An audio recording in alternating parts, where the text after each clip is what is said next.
Time for the 160s here at Rowrah in Cumbria. Arnie Carr on the pole from Frankie Watson, then Tyler Humphries and Hudson Cooper, Dan Stevenson and Bradley Curtis, Travis Shaw, Taylor Tomlinson, Archie Hooper and Ollie O'Gorman, rounding out a very competitive top 10 actually here. Outside the top 10, Harrison Quincy and Thomas Bond, and Isabel Wingate and Parker Jazari, Harry Rafferty, Josh Herring, Joe Cooper and Wilson Dilks.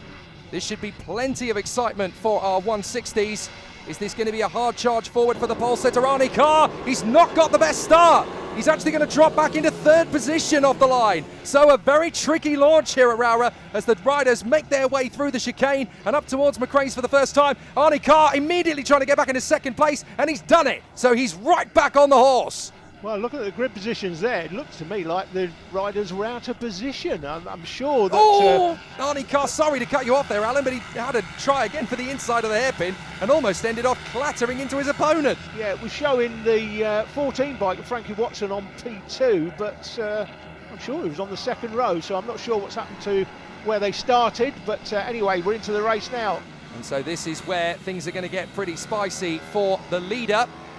Cooper trying to work his way further forward as he's battling away with the man who was on pole position, Arnie Carr.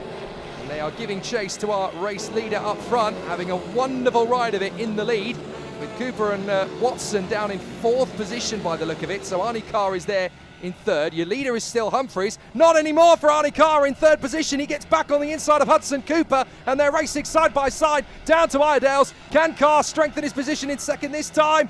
He's gone for the switcheroo, Hudson Cooper. He might be able to out-accelerate him down Lakeside. Arnie Carr doing his best to outfox him to the braking zone. Chops across Hudson Cooper. Arnie Carr up to second position. Tyler Humphries is still your race leader. His transponder's going to come back into position any moment now. But it's Humphries from Cooper, Carr, Watson, Stevenson and Bradley Curtis. Not sure what the problem is with transponders on the bikes this weekend, but they're having problems, it seems, in every race. But it is definitely... the man out front is Tyler Humphries. He's well clear. He's just gone through the line in our timing. He's showing us last, but the timekeeper, I'm sure, will put him up to first place in due course. Watson thought he had a decent run there on Hudson Cooper in the final bend and nearly went for it. Decided again to just take a little bit of an extra corner or two to get the move done. Humphries back into the lead on our timing screen, so there goes the confusion.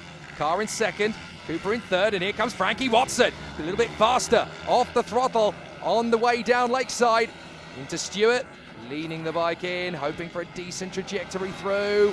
He just can't quite find the space. Hudson Cooper placing his bike in all the right places. Frankie Watson's going to need to do something a bit daring to get himself back into third position here. Again, Cooper just holds him. Oh, Frankie Watson having to keep his elbows very proud there off the exit. Thought he was going to catch a bit of curb and lose the trajectory, but he manages to keep it together and is still hustling Hudson Cooper. Meanwhile, we've got Wilson Dilks, Dan Stevenson and co having a very interesting run of it.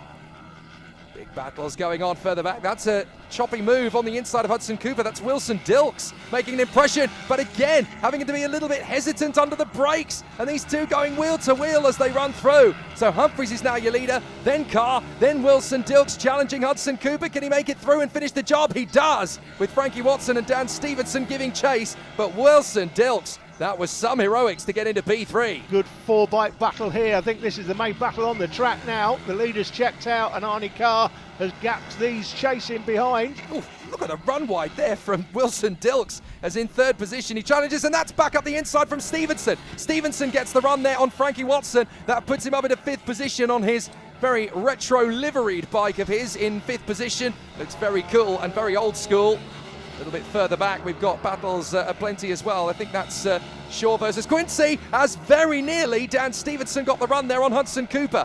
Further into the race, and it's going to be a victory for Tyler Humphries. He's absolutely extended this advantage. No major concerns for him up front. He comes out of the final turn, and it's not the first time today for Tyler Humphries to cruise home in the winner's position.